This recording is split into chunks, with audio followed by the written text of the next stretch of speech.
Muy buenas noches. Vamos a empezar a revisar este tema muy importante. Justamente me encuentro en estos momentos en el hospital y viendo pacientes con COVID. Vamos a ver algunas cosas, digamos, que se están haciendo acá y también cómo están tratando de aplicar las medidas de tratamiento según los trabajos de investigación que se tienen de otros países, ¿no? Lamentablemente, como es conocido, en nuestro país no tenemos limitación para los ensayos clínicos, ¿no? Por lo que digamos, estamos haciendo trabajos observacionales. El COVID-19, bueno, es una enfermedad por el coronavirus SARS-CoV-2 que ha transformado la práctica médica más que cualquier otra crisis de la humanidad, ¿no? Estamos acostumbrados a iniciar tratamientos en base a ensayos clínicos aleatorizados, controlados con placebo, pero estos son muy escasos en la actualidad, ¿no? Y lamentablemente, los últimos resultados que están saliendo de fármacos prometedores suelen demostrar poca efectividad. El distanciamiento social ha disminuido el acceso a la consulta de rutina para numerosos pacientes. Sin embargo, muchos países han instalado la telemedicina y han tenido buenas medidas de aislamiento social controlando la enfermedad. Tal es así que en países como Taiwán, Islandia, incluso Uruguay, digamos, se están reanudando las actividades con normalidad. Sin embargo, nuestro país, en la actualidad, bueno, no le he presentado el gráfico porque estoy yendo directamente al tema. En nuestro país tenemos, según la revista Financial Times, la tasa más alta de letalidad del mundo, por encima de Ecuador, ¿no? Y por encima de Estados Unidos, ¿no? Si lo calculamos por 1000 habitantes, ¿no? Por eso es que tenemos que saber cómo manejar esta enfermedad. En cuanto a la fisiopatología, los primeros estudios fueron realizados por médicos chinos y biólogos. Demostraron que el ECA2 es el sector responsable de la entrada del SARS, y aquí hubo una controversia, ya que se sabe que las personas que viven por encima de 2000 metros sobre el nivel del mar tienen menores receptores ECA2 y tienen más receptores ECA1 para poderse adaptarse a la hipoxia, y esto fue erróneamente considerado como una protección contra el virus, ¿no? Pero lo que más parece es que ha sido, digamos, un aumento de los picos en la zona de la Sierra Central relacionado con el clima y con el alejamiento geográfico de Lima. Tal es así que si ahora nosotros revisamos los datos estadísticos del Ministerio de Salud, vamos a ver que así como Huancayo todavía está en un pico y no llega a su meseta, en similar circunstancia está Arequipa, que está a 2.500 metros, Huánuco, que está a 2.000 metros, Cusco, que está a 3.000, Puno, ¿no?, que está a 3.800, y digamos, en las zonas de altura sí se están afectadas por el coronavirus, ya que no tenemos muchos receptores ECA2, pero tenemos un aumento de furano. El furano es una molécula que permite el ingreso de, digamos, del virus con más facilidad, ¿no? Entonces, tenemos factores a favor y en contra. El virus ingresa por el ECA2, tiene un efecto citotóxico directo, y al ingresar, digamos, a los tejidos, va a producir inflamación, remodelación, vasoconstricción, aumento de la permeabilidad, y personas que tienen alteraciones de, digamos, difusión endotelial, como personas obesas, hipertensas, diabéticos, somos fuertemente afectados, ¿no? Existe una difusión endotelial importante. Hemos querido investigar esto acá en Huancayo, pero lamentablemente las pruebas que tenemos para difusión endotelial son ecográficas, ¿no?, que implicaría una exposición de los colegas, por lo cual se ha evitado hacerlo. Entonces, esta inflamación endotelial va a aumentar la producción de trombina, va a haber apoptosis y destrucción celular, y al final, en una cuarta fase que algunos pacientes presentan, y según estudios españoles, estaría relacionado con alteraciones genéticas. Se había planteado grupo sanguíneo A, todavía no tenemos los resultados acá en el Hospital de Salud, no sé si esto es cierto, porque tenemos 10% de población de grupo sanguíneo A en la altura, pero sí se ha encontrado una variabilidad genética que hace que un grupo de pacientes pueden hacer el síndrome de liberación de citoquinas o tormenta de citoquinas, ¿no? Que empieza con linfopenia de células T y una reacción hiperinmune con trastorno de coagulación, que complica al paciente. El periodo de tiempo para detección y grado de transmisibilidad, también es importante conocerlo, más o menos de inicio de los síntomas hasta la recuperación de 2 semanas, por eso los descansos medicamentos son de 14 días, siendo los casos leves de 3 a 6 semanas. En Taiwán ha investigado generalmente que la tasa de contagiosidad para un caso leve no va más allá de los 5 días. El problema que tenemos es que la ventana de positividad de las pruebas moleculares generalmente es solamente de 5 días. Si pasa más de 5 días, suelen salir negativas. Otro problema es que hay que usar histopos de 10 centímetros, tomar 2 muestras, ser almacenadas correctamente, ser procesadas correctamente, y por eso que si a nivel internacional las pruebas moleculares tienen 70% de sensibilidad, acá aparentemente es menor. Y la prueba de anticuerpos tiene baja positividad. Más o menos se calcula que en la primera semana de enfermedad llega máximo hasta un 30% en otros países. Acá todavía no tenemos resultados de estudios. Y que si uno quiere que sus pruebas rápidas salgan positivas, generalmente hay que esperar hasta el día 21, donde la positividad aumentaría al 90%. De tal manera que nuestros pacientes que llegan agudamente a emergencia o consultorio, digamos, muchos de ellos están saliendo negativos a prueba rápida, ¿no? Tenemos acá más de 150 pacientes hospitalizados en el Ramiro Priale y más del 50% han tenido, digamos, pruebas rápidas negativas, ¿no? Entonces, la positividad demora, pero sí son buenas para el estudio epidemiológico. Podemos saber quién ha tenido y ver cuál es la prevalencia en la población. Pero para los casos agudos, estamos trabajando con otras pruebas. ¿Cuáles son las manifestaciones clínicas? Acá tenemos, digamos, los síntomas principales en las series norteamericanas, y son indistinguibles algunos de la influenza, ¿no? Fiebre, 43%, mialgia, 36%, cefalea, disnea, 29%. En cuanto a la disnea, tenemos una desventaja en Huancayo, ¿no? Digamos, personas que han vivido en la altura por más de 10 a 15 años, tienen una disminución de la sensibilidad del cuerpo carotidio. El cuerpo carotidio es el que sensa la hipoxia, ¿no? De tal manera que hay muchas personas, sobre todo si son mayores de 60 años, que por su disminución de la sensibilidad del cuerpo carotidio no presentan la disnea y acuden tardíamente a los centros hospitalarios, ¿no? Y así escuchamos historias de personas que tuvieron un síncope, perdieron conocimiento, hicieron paro de un momento a otro, y algunos que estaban saturando menos de 70% y no mantenían los síntomas, ¿no? Aparte de eso, también estudios británicos muestran que aparentemente el virus de por sí inhibiría el cuerpo carotidio, y por eso es que le han llamado la hipoxia feliz digamos, en los países desarrollados, en el sentido de que muchos pacientes, y eso lo hemos comprobado incluso con colegas en el hospital, los vemos caminando, deambulando, sin tanta disnea, y cuando nosotros los evaluamos, están saturando menos 85, 84%. Entonces esa tolerancia a la disnea, perdón, a la hipoxia, por depresión del centro carotidio, sería más acentuada en la altura.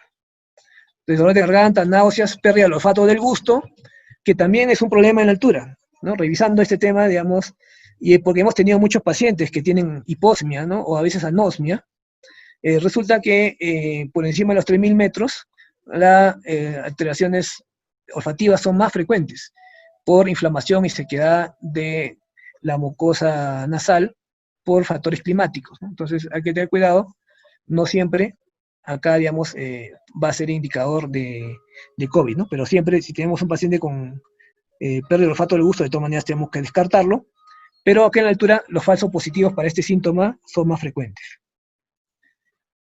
Luego tenemos manifestaciones extrapulmonares.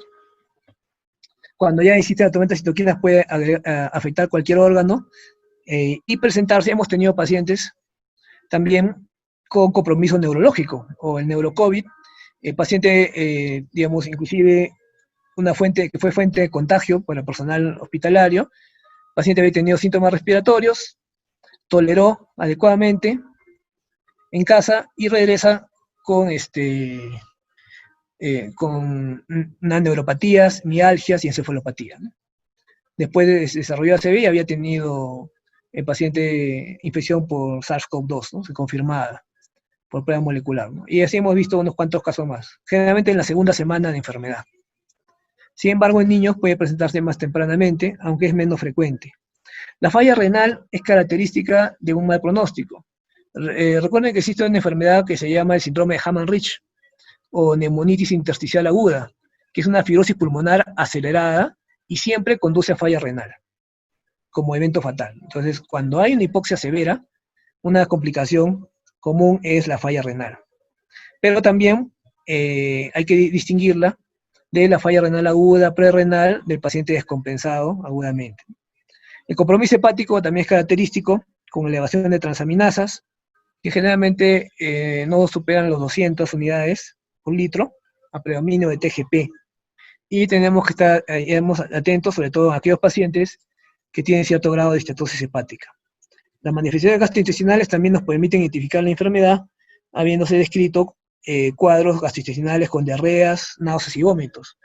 Acá es importante recordar que si bien es cierto, un paciente oligosintomático puede tener 5 días nada más de ser contagioso, o el promedio 14 días, la excreción fecal puede durar una semana más, digamos, que la fuente de contagio oral, ¿no? Por eso que los pacientes, cuando son dados de alta, se les aconseja que usen un baño en solitario por una semana más o menos, ¿no? Entonces, esta fuente es importante. En cuanto a las manifestaciones cardíacas, tenemos la presencia de arritmias, cardiomiopatías, isquemia miocárdica. Justamente ayer hemos identificado a un paciente que estaba deteriorando su oxigenación y había desarrollado cardiomegalia. Así que le hemos pedido su CPKMB y su troponina y había aumentado 4 veces el valor normal. Infarto agudo de miocardio. Recuerden que las poblaciones vulnerables, en este caso, pues, que al COVID, como mencioné, son los pacientes diabéticos, los pacientes con enfermedad renal crónica, los pacientes hipertensos y los pacientes generalmente mayores de 50 años y especialmente los mayores de 60 años. Digamos, si nosotros nos ponemos a ver qué pacientes pueden hacer isquemia silenciosa, justo ahí están 3 de estos grupos, ¿no? Pacientes mayores de 60, pacientes con enfermedad renal crónica y pacientes diabéticos hacen isquemia silenciosa.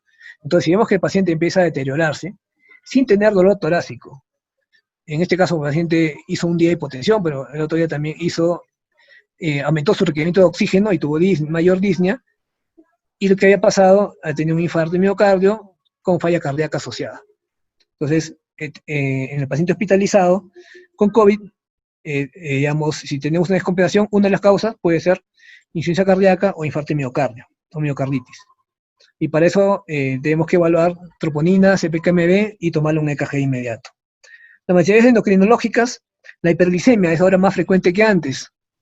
Recuerden que se está usando corticoides en pacientes que no responden adecuadamente. Y también has tenido casos de cetosis diabética, ¿no? Pero la hiperglicemia se llama diabetes de injuria, es una resistencia a la insulina por la infección severa. Y que debemos controlarla, digamos, primero con insulina a escala móvil y después con insulina horaria.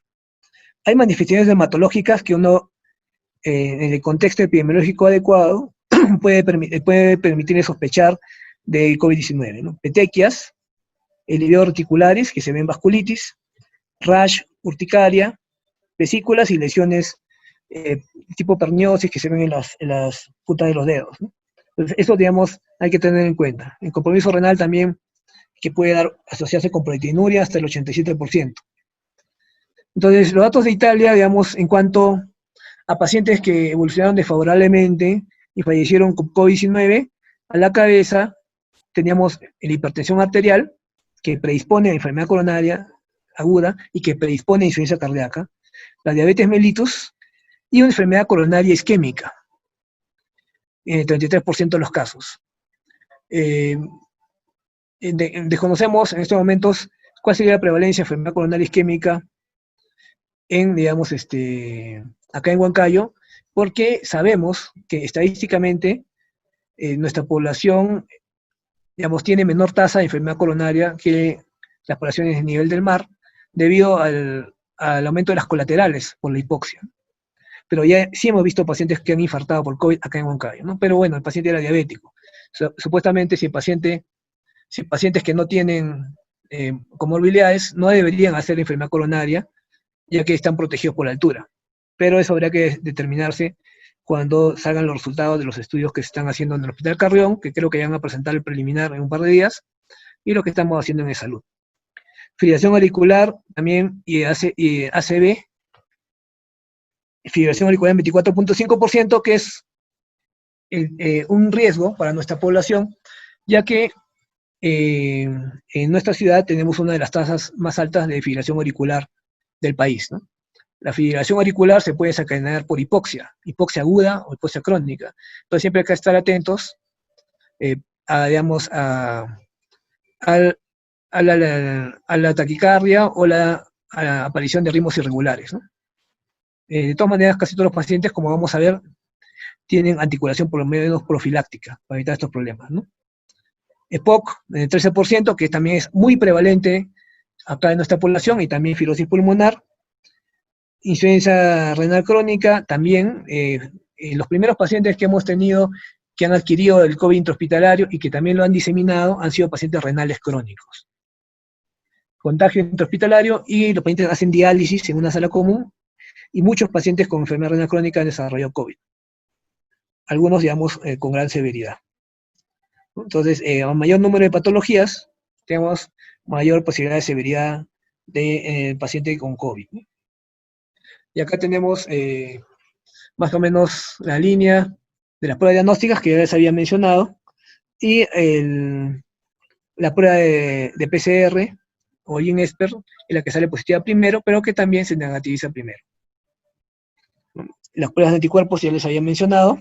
Un comentario sobre la IgM, aprovechando, digamos, según los reportes extranjeros, la IgM puede permanecer positiva hasta 84 días. Acá hemos tenido un colega que le ha salido positiva a los 45 días, sin IgG, ¿no? Y la IgG, teóricamente, más de 3 o 6 meses, ¿no? Todavía no sabemos hasta cuándo, porque no, si los estudios de seguimiento continúan, ¿no? Entonces, eso hay que tener en cuenta, ¿no?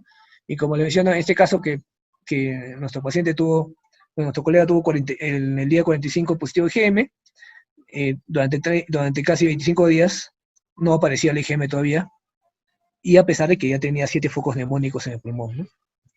La forma como se diagnostica es con tomografía de tórax. Creo que eso es tema de, digamos, de otra conferencia, ¿no?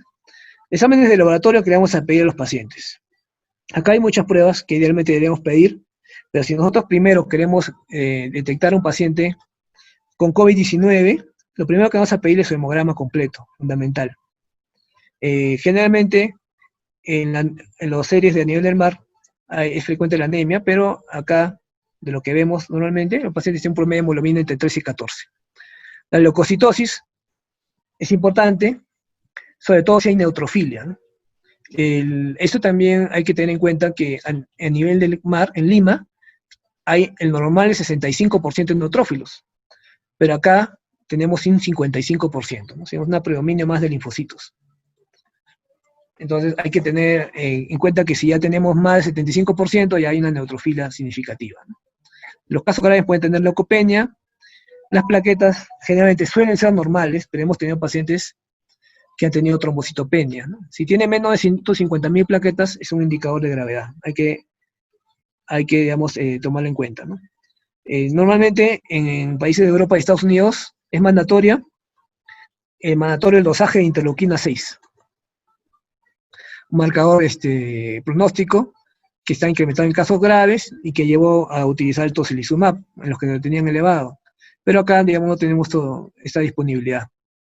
Unos marcadores universales de severidad para cualquier neumonía son la albúmina y las enzimas hepáticas, ¿no? La albúmina disminuida, menor de 3.5, digamos, indica un pronóstico reservado. Las bilirrubinas pueden estar elevadas, indicando colestasis hepática. Otras pruebas que tenemos que pedir, bueno, siempre, que son creatinina, la glucosa y la urea, ¿no? En todo caso, en todo paciente tenga neumonía por COVID o por cualquier causa, para evaluar la severidad. Pero las pruebas específicamente que nos van a desvelar si este paciente puede tener COVID o no, porque podría tener otra etiología, son la combinación de hemograma, proteína C reactiva y deshidrogenasa láctica. La deshidrogenasa láctica, como esto es una neumonía intersticial, se eleva en el 70% de los pacientes con influenza H1N1 y por lo menos más del 80% de los pacientes con COVID-19. Eso indica que hay compromiso pulmonar. Ojo, que el COVID-19 puede ser COVID faríngeo o COVID bronquial, que no eleva DHL, ¿no? Cuando hay compromiso pulmonar, sí tenemos DHL elevada y cuanto más eleva, hay mayor severidad, ¿no? La proteína C reactiva, característicamente, está en rango viral, ¿no? El rango viral es entre más o menos 7 a 8 unidades, 8 miligramos por decilitro, perdón, 7 a 8, hasta 25 o 26, ¿no? Y generalmente los pacientes que tienen infección bacteriana tienen más de 48 miligramos por decilitro. Y esto es importante porque si nuestro paciente no mejora o empeora de un momento a otro y su PCR se dispara y el paciente está clínicamente, digamos, estable, solamente tiene la dificultad respiratoria, entonces lo más probable es que haya adquirido una neumonía intrahospitalaria, que es bastante frecuente. En cambio, si el paciente empieza a hacer, digamos, taquicardia, aparte de la disnea, descompensación de estado general, y PCR muy elevada, probablemente ya está haciendo tormenta de citoquinas, en cuyo caso también se elevará la procalcitonina. Lo interesante es también que generalmente en la mayoría de pacientes COVID al inicio, la procalcitonina está muy baja, ¿no? A diferencia de una neumonía bacteriana. Ahí ayuda a distinguir, ¿no? Pero es una prueba que no tenemos en todos los centros hospitalarios, ¿no? Entonces, PCR moderadamente elevada, procalcitonina baja, con DHL alta, generalmente la característica. La ferritina sérica y el dímero D generalmente aumentan en casos graves, pero estamos evaluando, y también hemos visto reportes de Italia, que en pacientes después del alta, en 20 a 30 días, siguen con elevaciones significativas del dímero D, ¿no? Que nosotros podríamos pensar que el paciente está haciendo una trombosis, con 1000, 1200, 1400 de dímero D, y la ferritina sérica también bien elevada. Entonces, aparentemente, el estado postinflamatorio demora, digamos, quizás hasta 20 días, ¿no? Entonces, los pacientes, tenemos dos opciones: se le puede hacer controles después del alta, semanales de ferritina y dímero D, o tenemos la opción de dejarles con aspirina, bueno, durante 15 días. Justo estamos comenzando con los colegas hoy día, debido a que, ¿por qué aspirina? Bueno, lo ideal también podría ser enoxaparina, aunque esté escasa, pero según estudios mexicanos, por encima de los 2000 metros habría una hiperagregación plaquetaria, ¿no? El famoso síndrome de plaquetas pegajosas, ¿no? Entonces, van bien con aspirina cuando ya están de alta, ¿no? Cuando están hospitalizados, definitivamente enoxaparina. NT-proBNP, que se relaciona directamente con el grado de insuficiencia respiratoria. La troponina, que, digamos, no está disponible en todos los centros, es importante, y sus pruebas de coagulación, ¿no? Protrombina y fibrinogen. Todo esto es el perfil ideal. Perfil mínimo sería hemograma, sus pruebas hepáticas, glucosa y creatinina, DHL, proteína C reactiva, dímero D y ferritina, ¿no? Eso sería lo mínimo, digamos, que deberíamos pedir, ¿no? Y lógicamente su prueba de anticuerpos, con ELISA, IgM y IgG. En las imágenes, digamos, el patrón en virus medilado, patrón en parches, las detecciones bronquiales son característicos. Ya esto va a ser tema de la parte de radiología. Y vamos al manejo un poco más detallado de los pacientes con COVID. Entonces, no existe tratamiento que mejore el pronóstico actual en pacientes hospitalizados. Tenemos siempre informes de terapias que han tenido efecto, pero que en otros lugares no han funcionado. Hay que tratar digamos, tratar de detener la progresión de la pandemia, tratando a todos los pacientes posiblemente desde leve hasta los severos, y se utiliza hidroxicloroquina, digamos, cada vez con menor frecuencia. Ha salido un artículo hace 2 días que, digamos, en UCI han usado hidroxicloroquina sin ningún efecto beneficioso. Estamos utilizando acitromicina y también todavía ivermectina. Ivermectina hemos tenido buenos resultados observacionales, no estamos autorizados a hacer ensayos clínicos, en pacientes, en colegas, y en pacientes que han tenido hasta 7 u 8 focos neumónicos sin, sin insuficiencia respiratoria significativa, pero con infiltrados confirmatorios. Y las terapias experimentales también, vamos a ver eso. Entonces, el manejo hospitalario, oxigenoterapia, lo principal, en paciente, si tiene disnea o no tenga disnea, no puede saturar menos de 88%, idealmente, ¿no?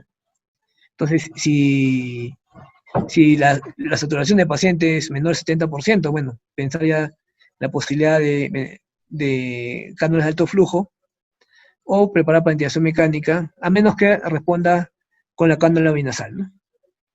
Hay un estudio también que menciona a los argentinos, que señalan que no deben, bajo ninguna circunstancia, el paciente saturar más del 96%. Este incremento de oxígeno sería deleterio, digamos, para el pronóstico del paciente. Entonces, lo ideal es que nuestro paciente sature entre el 90 y 95%, o entre el 90 y 92%, ¿no? Más o menos ese es el promedio. Menor del 88%, generalmente se desvía la curva de entrega de oxígeno, de la hemoglobina, y puede haber hipoxia tisular. Entonces, la oxigenoterapia a nivel del mar está indicada con menor del 93%, más o menos había uniformidad en esto, con cánula binasal. Sin embargo, acá, digamos, estamos utilizando la tolerancia hasta 89%. De 88%, desde 88% para abajo, digamos, necesita oxígeno. Pero hemos recibido reportes de algunas zonas del Valle del Mantaro, incluso Jauja, que pacientes estarían tolerando 84%, 83%. Lamentablemente, digamos, no se puede saber si tienen hipoxia tisular, ¿no? Eso serían casos extremos en caso no haya disponibilidad de oxígeno, ¿no? Pero lo ideal es que no sature menos de 89%. Si con la cánula binasal no se logra ese objetivo, la indicación, digamos, si es que no tenemos nuestros sistemas de alto flujo, sería proceder a máscara de servolio, ¿no? Y hay que tener en cuenta que la máscara de servolio debe estar bien inflada. Hemos visto pacientes que no tenían bien inflada la máscara, le hemos cambiado y la saturación mejora, a veces un 5 o 6%, ¿no? Generalmente para eso necesitamos sistema de alto flujo, 10 litros por minuto. Entonces el paciente, de todas maneras, tiene que colocársele el barbijo o mascarilla quirúrgica por encima de la máscara.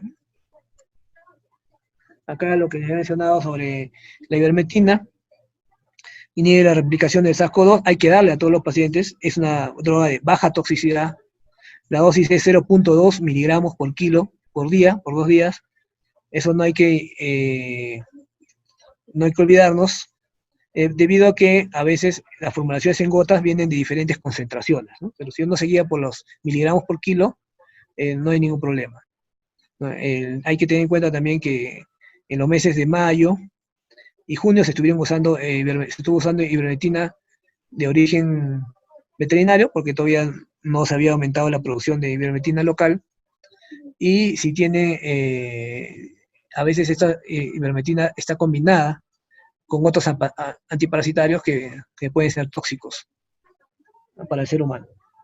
Sobre todo los derivados del albendazol, que hay unos que no son aptos para administración en humanos. Acá tenemos los estudios que se están realizando, que se están proyectando por ivermectina en la actualidad. Tomamos conocimiento que el estudio del doctor Gotuso, que está haciendo en Lima, habíamos tenido problemas debido a que el Instituto Nacional de Salud está exigiendo un seguro para los pacientes que lo reciben, ¿no?, como es medida usual en estos ensayos clínicos, ¿no? Y no sabemos si podrá ser terminado a tiempo, ¿no? El soporte clínico, entonces, implica tratar de evitar en lo posible AINES, usar paracetamol de 500 miligramos, se puede usar hasta 2 tabletas para el dolor o para la fiebre, ¿no? La fiebre es permitida hasta una fiebre de 38.5 grados. Mayor de ese nivel es deleteria para el paciente. Todos los pacientes deben recibir heparina de bajo peso molecular. La dosis promedio es 60 miligramos subcutáneos por día. ¿no? Pero pacientes, acá digamos, este es el esquema argentino que estoy presentando, pero pacientes menores, acá en Perú menores de 60 kilos, 40 miligramos, ¿no? En Argentina sí menores de 80. Y cuando son obesos, mayores de 100 kilos, es preferible darle cada 12 horas, pero 40 miligramos. Es importantísimo, digamos, que el paciente tenga heparina. Hemos tenido pacientes, sobre todo en los primeros meses, que habían hecho tromboembolia pulmonar, algunos con trombosis venosa profunda. Y recuerden que les mencioné que en la altura, por encima de 2000 metros, hay un mayor riesgo de trombosis, ¿no? Estadísticamente, digamos, confirmado, ¿no? Entonces, por eso es que todo paciente tiene que estar con heparina de bajo peso molecular. En la actualidad, se está agotando la enoxaparina. Algunos pacientes pueden recibir heparina 5000 cada 12, ¿no? Pero la mayor efectividad es de la heparina de bajo peso molecular. ¿Qué pasa si el paciente no mejora? Entonces, estamos dándole acitromicina, que se le puede dar hasta 5 días, 500 miligramos una tableta al día. Le estamos dando, le estamos dando ivermectina por 2 días. Está con oxigenación, le tenemos que poner en posición prona, eso no hay que olvidar, posición prona por lo menos 18 horas al día. La saturación mejora más o menos entre un 2% en lo peor de los casos, y hemos tenido pacientes que mejoran hasta un 8% la saturación en ventilación prona, por lo menos 18 horas al día cuando está despierto el paciente. Está con, digamos, con oxígeno, por cánula o por bolsa reservorio, está con su heparina profiláctica o enoxaparina, y su dexametasona, ¿no? Es decir, si el paciente ya tiene insuficiencia respiratoria, según el protocolo que aprendió en New England, digamos, hay que dar un mínimo de 6 miligramos al día. Acá hay una controversia, vamos a ver eso después, ya que en el UpToDate proponen 20 miligramos por día, ¿no? Pero ya el paciente que está con insuficiencia respiratoria debería estar con corticoides por lo menos mínimo 6 miligramos por día. Entonces, el paciente que no mejora, generalmente en la segunda semana, lo tenemos que evaluarlo de inmediato, generalmente al cuarto día, desde que ingresa, antes que cumpla los 7 días, y podemos ver si la ferritina está alta, la proteína C reactiva está alta, el dímero D está elevado, y sigue elevando deshidrogenasa láctica, digamos, está yendo a una lesión inmunoinflamatoria. Y tenemos que intervenir, ¿no? En estos casos, tenemos algunas intervenciones que se pueden realizar para tratar de detener el progreso de la enfermedad, ya que la idea es que no pase a cuidados críticos, donde la tasa de mortalidad es alta, ventilación mecánica, y tampoco que desarrolle el síndrome de activación macrofágica, ¿no? Que es el preludio del estado hipercoagulable y de la tormenta de citoquinas, ¿no? Idealmente habría que dosar también interleuquina 6, pero no es posible. Entonces, en estos momentos se usa el tratamiento inmunosupresor. En general, las recomendaciones, digamos, de los pacientes que tienen COVID-19 y que tienen proteína C reactiva muy elevada, pero sin elevación de otros marcadores, digamos, lo ideal es tomar una tomografía, y si vemos un nuevo infiltrado, pero el tipo bacteriano, alveolar, iniciar la terapia antibiótica. No les había mencionado, pero bueno, ya por consenso se le está iniciando terapia antibiótica a todos los pacientes que llegan a emergencia. Lamentablemente, ya en los últimos 2 meses ha aumentado la tasa de gérmenes intrahospitalarios, ¿no? Probablemente en relación al mayor uso de antibióticos, ¿no? Generalmente, digamos, se está usando cestazona, dorados endovenoso por día desde el inicio del paciente. Porque como va a recibir corticoides, o ya está recibiendo corticoides, es frecuente que haga neumonía intrahospitalaria. ¿Cómo están funcionando los corticoides? Esto es controversial. Como mencioné, el estudio del New England mencionaba una efectividad importante, disminución de la mortalidad con una dosis de 6 miligramos por día. Pero había estudios que utilizaban metilprednisolona, hasta 500 miligramos, o también, como les mencioné, dexametasona, de 20 miligramos, lo recomendaba el UpToDate, ¿no? Estudios que han salido hasta hace 6 días, digamos, y algunos del mes de mayo también demostraron que en varias series, en 23 estudios en metaanálisis, no había reducido la mortalidad en realidad de los corticoides, ni la duración de la inflamación pulmonar, pero sí disminuían la fiebre, ¿no? Entonces hay recomendaciones del Instituto Nacional de Salud, NIH, para que no se usen rutinariamente los corticoides sistémicos. Entonces, ¿cuál sería la indicación por los corticoides? Definitivamente, si el paciente tiene insuficiencia respiratoria, es conveniente usar los corticoides. Acá tenemos una desventaja con respecto a la influenza H1N1. Cuando nosotros revisábamos las tomografías, y esto hemos tenido bastante éxito en el tratamiento, cuando el paciente tenía patrón de virus esmerilado, respondía a corticoides, y cuando tenía patrón alveolar, no. Pero lamentablemente el COVID-19 empieza ya con virus esmerilado y no, digamos, no nos permite distinguir qué lesiones son por el propio virus y qué lesiones son por la respuesta inmunitaria del huésped.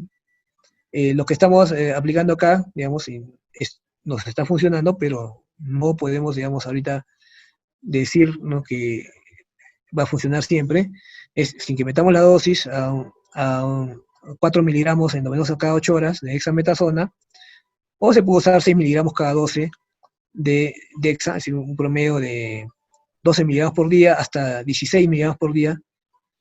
Se puede utilizar, otros utilizan hidrocortisona, es equivalente. 0.85 de dexametasona es igual a 25 miligramos de hidrocortisona. Y los pacientes generalmente suelen detener su progresión hacia el deterioro, pero con un problema, empiezan a desarrollar con mayor frecuencia neumonías intrahospitalarias, ¿no?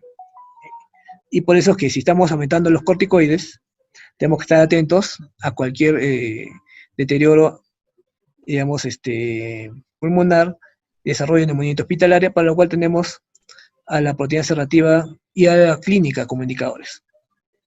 En estos casos, digamos, una tomografía nos puede determinar un nuevo infiltrado, como el cronograma aéreo alveolar, que es típico de las neumonías bacterianas. Entonces, corticoides, sí, de todas maneras estamos usando, ha habido buena respuesta, pero como les menciono, internacionalmente no hay una, digamos, en los metaanálisis ahorita no existe un consenso, ¿no? Y más bien señalan como que no fuera beneficioso. Teníamos los estudios de tocilizumab también, muy prometedores, disminución del riesgo de ventilación mecánica y muerte, los primeros estudios retrospectivos de cortes. Sin embargo, ya salieron resultados, digamos, más avanzados de los ensayos clínicos que demuestran que no sería recomendable, ¿no? Tenía una explicación fisiopatológica interesante, es decir, bloqueador de la interleuquina 6, el tocilizumab, entonces esperaba que funcionara adecuadamente, ¿no? Pero lamentablemente en la práctica se demostró que no era tan, digamos, tan efectivo, ¿no? Tenemos reportes de colegas de Lima, del Hospital Revalliati, en los cuales ha sido efectivo, pero lamentablemente los ensayos clínicos dicen lo contrario. Lo más probable es que sea útil en ciertos pacientes y en otros no, pero no tenemos forma de saber determinar en quién va, en quién va a funcionar y en quiénes no. Acá antes de pasar al plasma, mencionar, digamos, que tenemos al paciente anticoagulado, tenemos al paciente con corticoides, tenemos al paciente con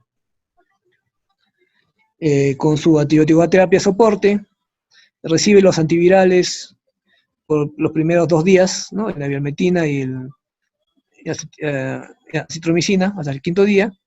Entonces, ¿cómo hacemos el manejo oxigenatorio, ¿no? Entonces, el manejo oxigenatorio está indicado, digamos, si es que no tolera con cánula binasal y si está lúcido el paciente colaborador y tampoco tolera con bolsa reservorio, no mejora la saturación, la indicación sería cánulas de alto flujo. He visto que han hecho algunas conferencias acá en el Colegio Médico, en el Hospital Carrión, médicos de Lima, de clínicas particulares, mostrando los equipos de alto flujo.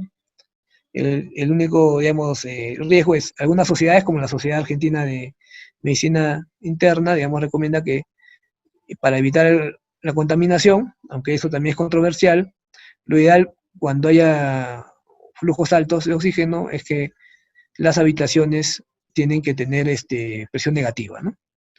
Y por ejemplo, eso es difícil de encontrar, se están construyendo habitaciones en presión negativa en el Hospital Remedios Preale, Pero de los 150 pacientes hospitalizados, solamente 2 están en sala de presión negativa, ¿no? Entonces, y eso, digamos, para que ver la dificultad, ¿no?, de encontrar estos ambientes, ¿no?, para los que no estaban preparados.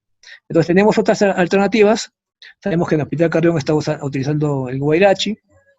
También en Lima, nosotros estamos tratando de ver la adaptación de un snorkel. Son sistemas de alto flujo, en los cuales tiene que evitarse cualquier fuga, porque si no se aumenta la diseminación de la enfermedad, ¿no?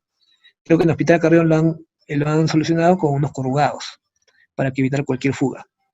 También tenemos los cascos con PIP, en los cuales tuvimos la experiencia con un paciente de 74 años que ya estaba con bolsa de reservorio, digamos, con mal patrón ventilatorio y que respondió favorablemente. Pero lamentablemente se probó en otros pacientes en los cuales no funcionó. Y ahí también, digamos, podemos decir que, digamos, no sabemos exactamente en quién va a funcionar, digamos, tal equipo o implemento, ¿no? Sé que en Lima, en el Hospital Loaiza, han elaborado estos cascos y han tenido alguna respuesta aceptable, ¿no? Pero que en Huánuco, debido al calor, no han tolerado los cascos, digamos, con PIP. Lo otro, digamos, esto serían las medidas oxigenatorias, ¿no? Son las medidas mecánicas para mejorar la ventilación. El objetivo es evitar que el paciente se agote, ¿no? Y sabemos que se está agotando cuando empieza a elevar el CO2, cuando empieza a elevar el lactato, cuando hay mal patrón respiratorio, cuando hay uso de músculos accesorios. Los pacientes, acá en Huancayo tienen diferentes valores de gas arteriales, eso también hay que tener en cuenta. Importante.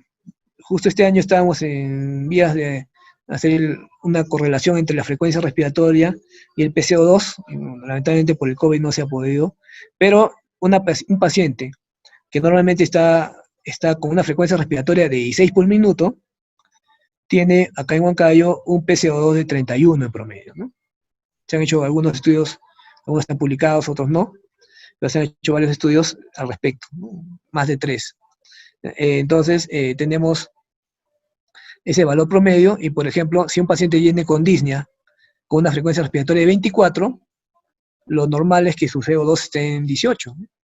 Entonces nosotros acá, para ver que el paciente retenga CO2, no vamos a esperar a que llegue a 40.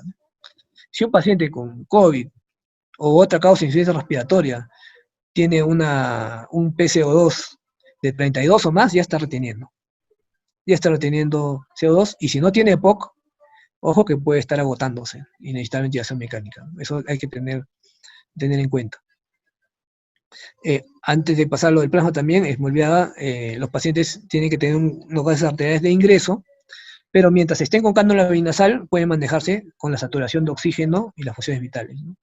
Aquellos que estén con bolsa de reservorio, digamos, se les puede hacer monitoreo de gases arteriales cada 3 días más o menos. Estamos hablando de pacientes de medicina, no de UCI, lo cual generalmente es diario.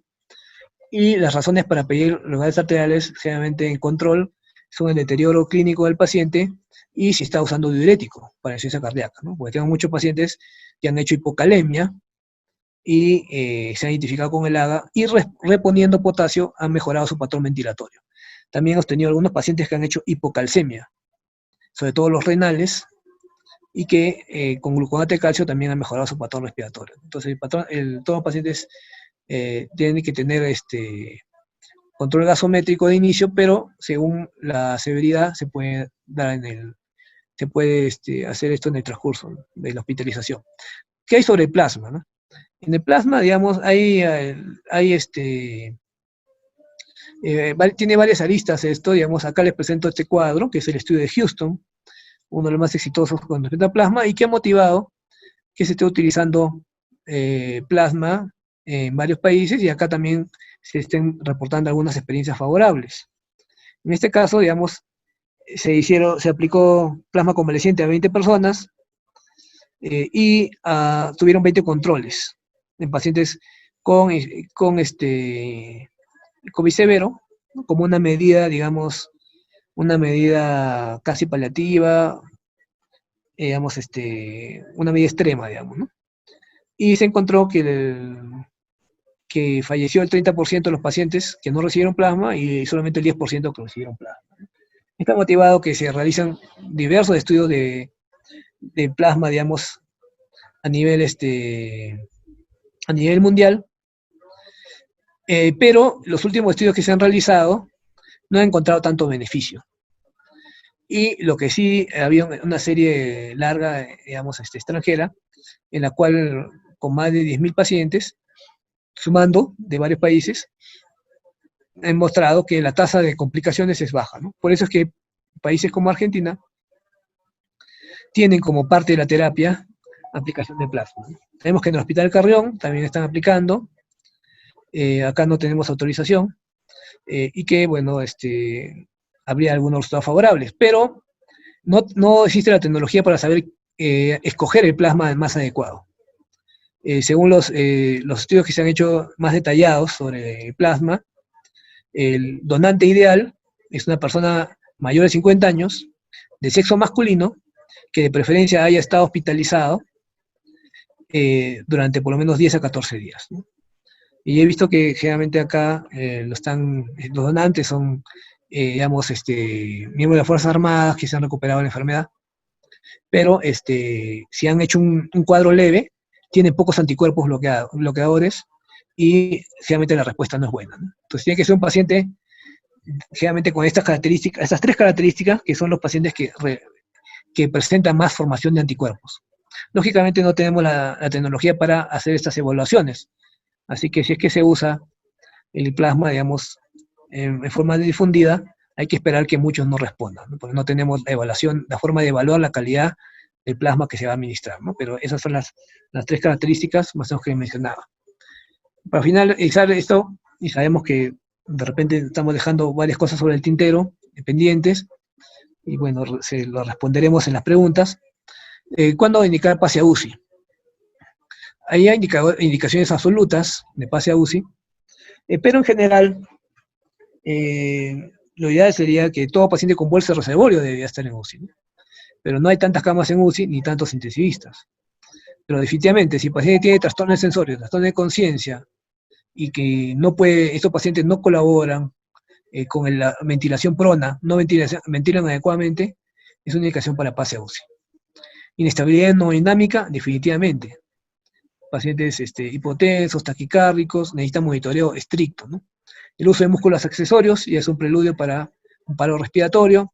Frecuencia respiratoria mayor de 30 por minuto se mantiene tanto en costa y altura como un indicador de una descompensación y un agotamiento muscular, ¿no? La línea persistente, la caída del PAFI, a pesar de oxigenoterapia creciente. Ahora, en cuanto al PAFI, nuestro PAFI normal es 300, la que tenemos acá en Huancayo en promedio, ¿no? Pero ya 300 es como injuria pulmonar por una persona a nivel del mar. Lo mínimo que hemos visto tolerar pacientes antes de que necesiten ventilación mecánica, digamos, hemos visto pacientes que han tolerado hasta 60, 80 de PAFI, ¿no? Que en Lima, digamos, o en otras ciudades de la costa, sería imposible que, digamos, que toleren tal nivel de hipoxia, ¿no? Por eso es que en algunos estudios hemos visto algunas cartas al editor de digamos, de revista de acta médica y también de una revista de fisiología de altura, se propone que, digamos, que la tolerancia a la hipoxia sería mayor en pobladores de altura, ¿no? Y aparentemente eso está ocurriendo, ¿no? Y podría estar en relación a, digamos, a cierta capacidad mayor de recuperación de algunos pacientes que han sido sometidos a hipoxia severa, ¿no? Digamos, pero lo ideal no es esto, lo ideal sería que ya con un PAFI menor de 180 o 160 ya debería estar en ventilación mecánica, ¿no? Más o menos una aproximación, porque no tenemos estudios de, digamos, de insuficiencia respiratoria en altura que nos muestren los puntos de corte comparativos con un nivel del mar, ¿no? Entonces, más o menos se calcula que el 17-35% de pacientes hospitalizados deben ser tratados en UCI. Entonces, esta deficiencia de no tener suficientes camas de UCI, ni suficientes especialistas, también está asociado con la alta letalidad que tenemos en nuestro país, ¿no? Entonces, tenemos que tomar en consideración esto. Muy bien, en conclusión, digamos, y ya para pasar a la parte de preguntas, tenemos que los pacientes con COVID-19 que tienen mayores complicaciones son los que tienen comorbilidades, como les mencioné, generalmente mayores de 50 años, si tienen linfopenia, menor de 1200, deshidrogenasa láctica elevada, mayor de 800, comorbilidades, suelen tener mal pronóstico. Pero también hemos tenido pacientes que han desarrollado complicaciones por debajo de esta edad, sobre todo obesos, ¿no? Y también médicos, debido a que otro elemento que entra a participar acá es la carga viral, ¿no? ¿Cuál es la carga de exposición que ha tenido la persona? También va a definir la tasa de complicaciones, ¿no? Y eso, digamos, depende de la exposición, ¿no? Generalmente los médicos a veces estamos más expuestos debido a que tenemos pacientes que tienen alta carga viral, ¿no? Esto es lo que habría ocurrido en Iquitos, ¿no? Donde hubo alta mortalidad de médicos, debido a que estuvieron expuestos directamente a los pacientes digamos, y no tenían la adecuada protección, ¿no? Entonces, se requieren mayores estudios y lamentablemente, como siempre comentamos con los colegas, si esperamos a que lleguen, a que tengamos todos los ensayos clínicos aleatorizados, muchas más personas van a fallecer, ¿no? Yo creo que es el momento de usar todas las alternativas que podamos tener, digamos, en la literatura, digamos, experiencias, series de casos, y si es posible probarlas o utilizarlas, ver si van a ser efectivas, ¿no? No tenemos lamentablemente la tecnología para determinar la genética de quién va a ser, si se va a complicar o no, ¿no? Si es que no tiene factores de riesgo aparentes, y digamos, tenemos que usar todas las medidas a nuestro alcance para tratar de manejar esta pandemia. Muy bien, muchas gracias. Muchísimas gracias, doctor. Acá hay una pregunta, doctor. Doctor, Sí. buenas noches. Me gustaría saber si hay evidencia del tratamiento con acitromicina para pacientes ambulatorios. Bueno, acá la evidencia, digamos, es limitada. Hay evidencia anecdótica de lo que ocurrió en Guayaquil, ¿no? Como saben, en Guayaquil tenían, llegaron hasta 460 fallecidos por día, y la población, ayudada por la municipalidad, realizó los mismos cercos epidemiológicos y dieron acitromicina a todos, ¿no? No se sabe si ha sido el aislamiento o la acitromicina la que ha tenido efectividad. In vitro sí funciona, pero no tenemos evidencia de grandes ensayos clínicos, ¿no?, que lo hayan comprobado, ¿no? De todas maneras, como no hay resultados tan contundentes como los que han demostrado que hidroxicloroquina no sería efectiva, incluso ni para profilaxis, lo seguimos utilizando. Por acá hay otra consulta. A ver, ¿cuál sería el manejo hídrico ideal de un paciente COVID? ¿El volumen de hidratación diaria sería el mismo o menor? Por el hecho que estos pacientes tienen más riesgo de hacer edema de pulmón. Sí, interesante pregunta. Nosotros generalmente tratamos de mantener un balance cero o máximo de 500 cc por día, por el riesgo del edema, y también porque acá en Huancayo la presión de la arteria pulmonar está elevada y notamos que los pacientes con más facilidad que al nivel del mar pueden realizar insuficiencia cardíaca aguda, ¿no? Generalmente, digamos, tiene que tener un mínimo de 30 cc por kilo por día de hidratación básica, y nos guiamos por la densidad urinaria, ¿no? La densidad urinaria ideal del paciente para evitar sobrecarga hídrica debe estar entre 1.015 a 1.020 más o menos, ¿no? Y si está por debajo, digamos, está edematizando, reteniendo líquido, y si está por encima, digamos, está con requerimiento de fluidos. Entonces, esto también tenemos que tener en cuenta, digamos, porque algunos pacientes nos están desarrollando falla renal aguda. ¿Sí? No podemos darle demasiado para no evitar la congestión, y no podemos darle muy poco, ¿no? La otra medida también es la evaluación de la presión arterial por la prueba de Xavier, ¿no? La prueba de Xavier es la elevación de miedos inferiores. Se eleva de miedos inferiores a 45 grados, más o menos esperamos un minuto, y se toma la presión arterial, ¿no? Luego, digamos, perdón, se toma el basal primero, y luego se toma con la elevación de miedos inferiores, y se observa la disminución de presión de pulso, ¿no? La elevación de presión de pulso, perdón. Si la presión de pulso eleva 12%, entonces significa que el paciente va a responder a volumen. Si es que no se eleva o peor baja, digamos, significa que simplemente dándole más volumen lo vamos a congestionar. Entonces, eso condiciones hay que tener. Y en pacientes hipoluminémicos, lógicamente, si vamos a hidratar, mejor con coloides, para mejorar el intravascular. Doctor, ¿qué información tiene del fenofibrato como tratamiento en COVID? Bueno, hemos visto reportes de Israel donde, digamos, al afectar el metabolismo lipídico, disminuiría la carga viral, pero verdaderamente, digamos, ensayos clínicos que lo demuestren no existen. ¿Cuál es su opinión en el uso de claritromicina o amoxicilina más clavulámico que se está usando en algunos pacientes ambulatorios? Ya, es preferible usar acitromicina que claritromicina. La claritromicina tiene un perfil que cubre mejor gram positivos, pero no tiene tan buen perfil contra los gérmenes atípicos, ¿no? Prácticamente acá el SARS-CoV-2 sería como un germen atípico, que también, porque también cubre micoplasma, legionela, etcétera, ¿no? Incluso en algunos casos han usado doxiciclina también, ¿no? Pero si nosotros pensamos que tiene un neumococo, pero queremos cubrirnos por si acaso con un atípico, mejor usamos claritromicina. Pero si pensamos que tiene un virus, como el SARS-CoV-2, y que podría tener por ahí un gran positivo, es mucho más efectivo la citromicina.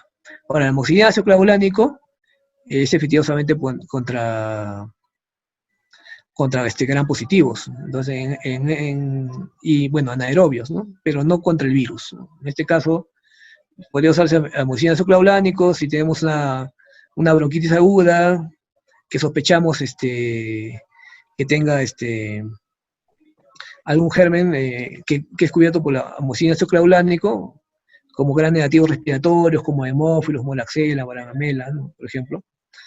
O si tenemos un paciente de EPOC o fumador. Si tenemos un EPOC o fumador que nos hace COVID, sí se le podría indicar, ¿no? Pero los demás no sería tan efectivo.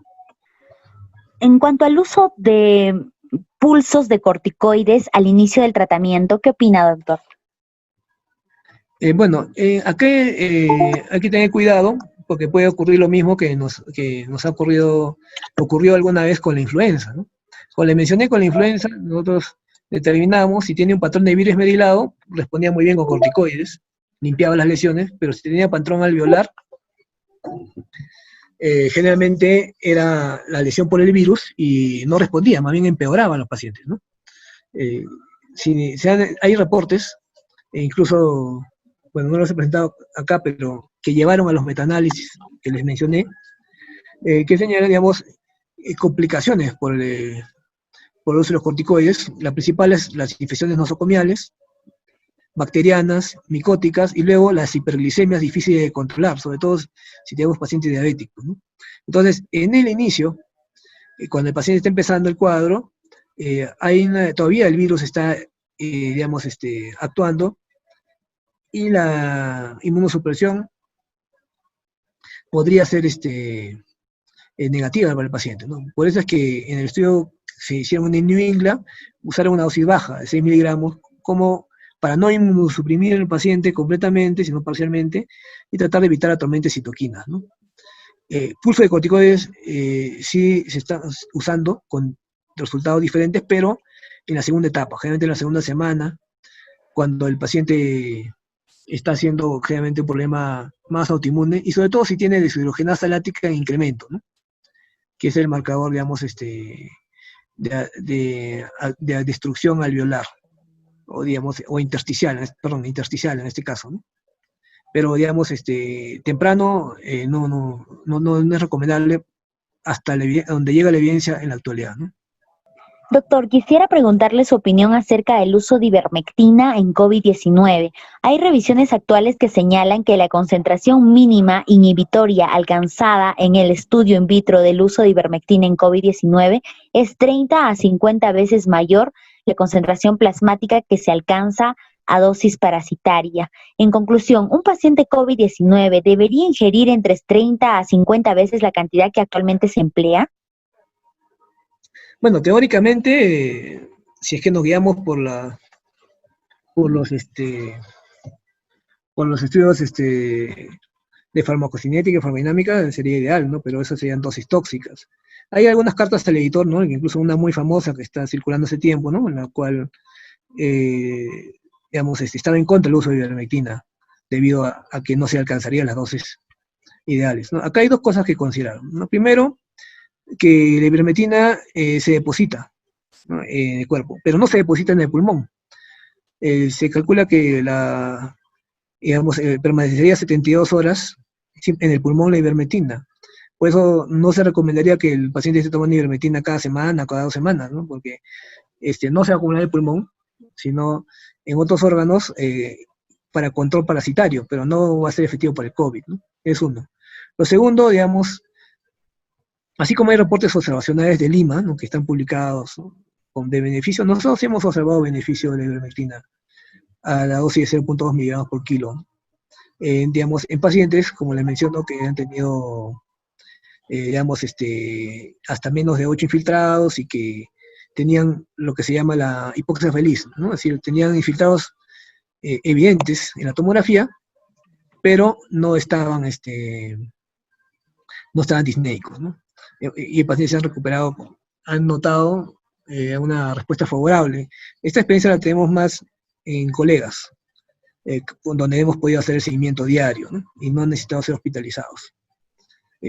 Podría decirse que es un efecto placebo, quizás diría alguien, ¿no? Pero éticamente no podemos darle un placebo en estas circunstancias, ¿no? Tendría que ser un estudio diseñado para eso, ¿no? Pero observacionalmente hemos visto su beneficio. Y también hemos visto que muchos pacientes que la han tomado tardíamente no han tenido efecto. Pero también hemos visto pacientes, acá prácticamente de los 150 pacientes que están hospitalizados en salud, yo calculo en la proporción que vemos que por lo menos el 90% ha recibido ivermectina, ¿no? Y no le ha funcionado. Entonces no sabemos verdaderamente en quiénes va a funcionar y quiénes no. Supuestamente en la primera etapa, cuando recién empieza, donde a veces es difícil diagnosticar, tendría mayor efecto, ¿no? Entonces, sí la seguimos usando, incluso mandamos un documento para que se utilice desde abril, y ya han aceptado, en la farmacia la tenemos. Hemos tenido, como le menciono, varios pacientes que han recuperado, pero hay otros que no. Entonces no sabemos tampoco, digamos, quizás si sea un ensayo clínico que están haciendo, aleatorizado, quizás no sea tan buena, digamos. Pero dada su baja toxicidad y las respuestas que hemos tenido en algunas personas, y también un reporte de Chile, que no está publicado, digamos, que nos señalaban que negativizaba la prueba molecular en 48 horas, ¿no? Antes de que, digamos, de la forma natural, y disminuía el contagio, también por estar utilizando, ¿no? Si en Chile estaban trabajando también cómo disminuir el tiempo de contagio de la persona, ¿no? Entonces, calculan, digamos, que puede disminuir 3 o 4 días el tiempo que esa persona es contagiosa. Entonces parece que sí, en la práctica hay un efecto, ¿no? Aunque sea contradecido con in vitro, ¿no? Esperemos que los resultados de los ensayos clínicos nos den más luz al respecto. No vaya a ser como la hidroxicloroquina, que al final en los ensayos clínicos no funcionó. Doctor, ¿se ha evidenciado la reinfección por COVID-19? Sí, evidentemente, y tenemos también reportes de acá, del Perú, ¿no? Lo que nos preocupa efectivamente es que digamos, normalmente se esperaba que la reinfección se lleve a cabo después de 60 días, perdón, de 6 meses, ¿no? Pero hemos tenido colegas que se han reinfectado después de 3 meses, ¿no? Incluso han hecho una respuesta peor. Entonces, aquí el problema es, digamos, que a diferencia de cualquier otro virus o bacteria que hemos conocido, uno va a formar anticuerpos contra diversas partes del virus, ¿no? Se sabe, digamos, que si uno forma anticuerpos contra la proteína espiga, que es la proteína S, que es la proteína de la corona, generalmente son protectores, impiden que el virus entre a la célula, que puede ingresar por el receptor AC2. Pero si uno forma anticuerpos contra las proteínas del núcleo, muchas veces, eso es lo que están reportando, bueno, series de casos, desarrolla una enfermedad más severa la segunda vez que lo presentan. Entonces, prácticamente, esto es una situación que nos conduce de frente hacia la vacunación, ¿no? Es decir, porque la vacunación va a ser generalmente con proteína S y con algunos fragmentos de ARN de zonas que no están relacionadas con toxicidad del virus, ¿no? Entonces, algo que no se había visto nunca, ¿no? Por eso es que ahí existe la sospecha de que haya sido creado, ¿no? O de alguna otra forma, ¿no? Porque normalmente con otros agentes biológicos, la respuesta de anticuerpos es la correcta, y la persona no se infecta más, o en el peor de los casos, bueno, se puede reinfectar, pero no hace más una enfermedad más severa, ¿no? Ese es el problema, ¿no? Sí existe el riesgo de recaída, digamos, de volver a adquirir la enfermedad, y entonces las personas que lo han tenido pueden tener, digamos, un periodo de 2 meses o máximo 3, que pueden estar tranquilos, que no lo van a adquirir, pero después de eso tienen que cuidarse, definitivamente, porque en nuestro país se está reportando en 3 meses, sobre todo los médicos Revalidati han sido los primeros que lo han señalado, pero en otros países reportan un mayor tiempo. No sabemos si es cuestión racial o socioeconómica, pero acá está apareciendo los casos más tempranos de lo que se esperaba. Doctor, ¿cuánto tiempo de hospitalizado las enzimas hepáticas, DHL u otros empiezan a descender si el tratamiento aproximadamente va adecuado? La DHL, primero, antes de descender, se detiene, ¿no? Pero más o menos el promedio, si el paciente, digamos, responde adecuadamente, debe dejar de elevarse al sexto o séptimo día, la deshidrogenasa láctica. Luego tiene una meseta en la cual baja poco, se estabiliza, y luego después empieza a descender. Este, como les menciono, es un marcador de destrucción intersticial, ¿no? Pero es común para la influenza. Solo que en la influenza es un poco más útil, ¿no? Porque casi siempre indica destrucción por los linfocitos T. Pero acá en COVID puede ser la misma acción del virus también, ¿no? O del sistema inmune. Las pruebas hepáticas sí están demorando un poco más. Quizás más o menos a los, digamos, se estabilizan, dejan de subir, disminuyen levemente, digamos un 10 a 20%, y pueden bajar lentamente dependiendo de los antecedentes del paciente, ¿no? Nosotros tenemos pacientes que, si vemos que las transaminadas siguen elevadas y han pasado más de 14 días, nos preocupamos, vemos una ecografía hepática, gamma-glutamina transpeptidasa y estudios para que tenemos algunos pacientes que tienen esteatosis hepática no diagnosticada previamente, y por eso demoran en disminuir las enzimas hepáticas, ¿no? Pero más o menos es el tiempo en el cual deben estar disminuyendo. Y les vuelvo a recalcar, no sabemos por qué, así como en Italia, ferritina y dímero D después de 20 días, ¿no? Y por casualidad, digamos, por precaución, estamos dándoles aspirina todo este tiempo a los pacientes, ¿no? Hasta que bajen sus valores. Doctor, buenas noches. He visto pacientes en tratamiento que se encuentran con saturación de oxígeno 83 a 88 y no tienen oxígeno, y son pacientes de altura que se encuentran en un domicilio. ¿Qué podría comentar al respecto? Ya. Bueno, como le mencionaba, digamos, hay 2 problemas acá, ¿no? El primer problema es que por debajo de 88, y también estudios que se han hecho acá en la curva de disociación de la hemoglobina, la mayoría en Bolivia, muestran que podría haber hipoxia tisular. Lógicamente que eso podríamos demostrarlo con la presencia de lactato, ¿no? Entonces, si tenemos hipoxia y el paciente está saturando 83, 84, puede desarrollar fibrilación auricular, puede hacer eventos tromboembólicos. También podría ser que no realice ninguna de estas complicaciones, pero es un riesgo, ¿no? Hemos hablado con colegas que nos comentan que sus pacientes han estado con 80, 82 y bueno, al final salieron del cuadro, ¿no? Pero es un riesgo para el paciente, ¿no? Ese es el problema, digamos, de mantener a un paciente con nivel de oxigenación.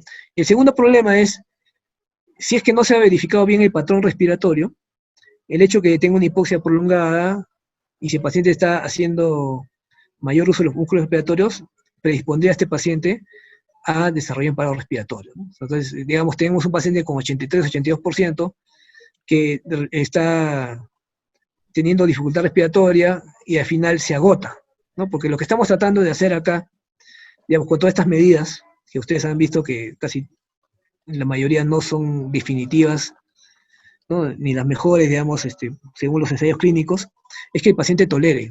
Llega un periodo de estabilidad y el paciente tolera la hipoxia, deja de empeorar y se resuelve el cuadro. Pero si el paciente está con hipoxia varios días y si hace trabajo respiratorio excesivo, podría agotarse, y eso lleva a lo que nosotros vemos todos los días en los periódicos, ¿no? El paciente aparentemente estaba bien, se sintió mal, voy al hospital y fallece en el camino, en el taxi o al llegar, de repente, digamos, ya tenía un trabajo respiratorio importante, ¿no? O por la hipoxia puede haber hecho un evento vascular o una arritmia cardíaca, ¿no? Recuerden que, como mencioné, la tasa de fibrilación auricular es muy frecuente y uno de los desencadenantes principales es la hipoxia. ¿Cuál es el manejo en cuanto a la dieta y nutrición en pacientes hospitalizados con máscara bolsa reservorio, ya que estos pacientes no toleran cuando se les quita la máscara para su alimentación oral? Bueno, estos pacientes que mayoría están en prono, muchos de ellos no, cuando tienen una frecuencia respiratoria mayor de 30, definitivamente no toleran la vía oral, entonces les colocamos sonda nasogástrica. Les administramos Ensure o también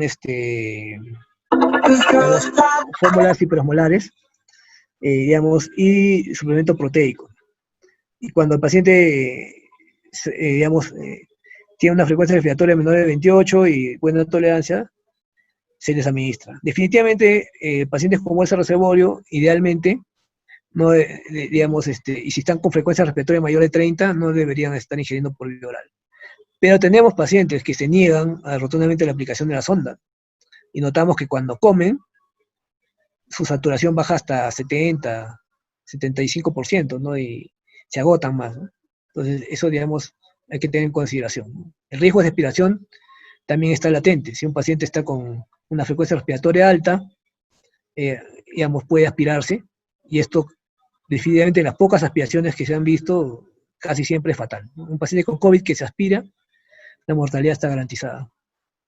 Doctor, una última consulta. ¿Es necesaria una prueba rápida y ver la negativización del IgM para comprobar que el paciente ya no contagia después de los 14 días? No es necesario. Como le mencioné, IgM, porque muchos le tienen miedo al IgM, ¿no? Pero el IgM puede estar,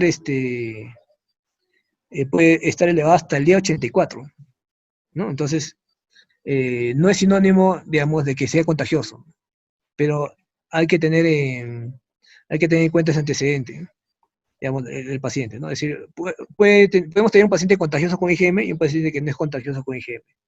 Si creemos que el cuadro está activo, lo podemos verificar con ferritina alta, digamos, al principio, ¿no? O PCR, deshidrogenasa láctica, definitivamente indica actividad. Y la clínica, ¿no? Digamos, pero no, la presencia de IgM no indica posibilidad de contagio. Idealmente, lo que debería hacer, ¿sí? Y que se hace en otros países, pero acá no tenemos suficientes recursos, es la prueba molecular, ¿no? Una prueba molecular bien hecha indica que el paciente ya no es contagioso, ¿no? Esa es la manera como ideal y que sea recomendada por el CDC, Centro de Control de Enfermedades de Estados Unidos, pero que acá no se puede aplicar, ¿no? Entonces lo que se está usando es el criterio de tiempo, ¿no? Por lo menos 14 días, y el paciente puede ser considerado no contagioso, pero eso tiene excepciones. Los estudios que se han hecho en UCI han encontrado que el paciente puede ser contagioso hasta 30 días. Y algunos récords que va hasta más de 38 días, ¿no? Hemos tenido un paciente acá, un paciente que hizo neurocovid, y le ha salido su prueba molecular positiva ya después de 30 días casi, ¿no? Entonces, hay excepciones. Hay personas que de alguna forma pueden mantenerlo, pero en promedio, el mínimo, digamos, es, digamos, 14 días. Y si es que tenemos alguna duda, porque es un paciente inmunodeprimido, digamos, o que está usando, o que tiene una enfermedad de tejido conectivo, neoplasias, que son los que pueden permanecer positivos más tiempo, lo ideal, si queremos estar 100% seguros, sería hacerle un hisopado nasofaringio y hacerle una detección de antígeno en heces, ¿no? Pero eso no se está haciendo. El hisopado sí se puede hacer, pero lo otro no es relativo. Y en cuanto a la IgG, bueno, la IgG no hay problema, ¿no? Esa IgG significa que ya el paciente pasó, ¿no? El problema, la duda es qué hacemos con la IgM, ¿no? Pero ya, más o menos eso es lo que mencioné. No todos los pacientes que tienen IgM, digamos, ya están contagiando. A veces demora mucho tiempo, ¿no? Como le mencioné, tenemos un colega que le ha salido positivo a los 45 días, ¿no? Y hace tiempo que ya ha superado la enfermedad. Doctor, por último, respecto a prueba serológica, ¿la IgG en qué tiempo se negativiza? Bien, es una pregunta interesante en el sentido de que no sabemos cómo va a ser acá en el Perú, ¿no? Pero el promedio que hay, digamos, que en los países desarrollados en Europa, en Estados Unidos, se calcula unos 6 meses. Pero hay gente que sigue teniéndolo desde que empezó la pandemia, ¿no? Podría durar hasta 9 meses, un año. Es decir, estos estudios están todavía en marcha. Y acá en el Perú, bueno, no estoy seguro si alguien lo está haciendo, ¿no? Pero los pacientes los médicos que se han reinfectado después de 3 meses llegaron a negativizar, ¿no? Si uno negativiza precozmente la IgG, lo más probable es que ya no tenga protección, ¿no? Entonces, esto en este momento es variable, ¿no? Digamos, hay que, digamos, esperar, digamos, los estudios, sobre todo de China, que es el primer país digamos, aquí tiene los seguimientos más prolongados, porque fue el primer afectado, y los estudios europeos, para ver hasta cuál va a ser el máximo, digamos, o el promedio también de positividad de la IgG. Eso sería todo, doctor. Le agradecemos muchísimo a nombre del Colegio Médico del Perú, Región 4, Huancayo, por su brillante exposición. Muchas gracias.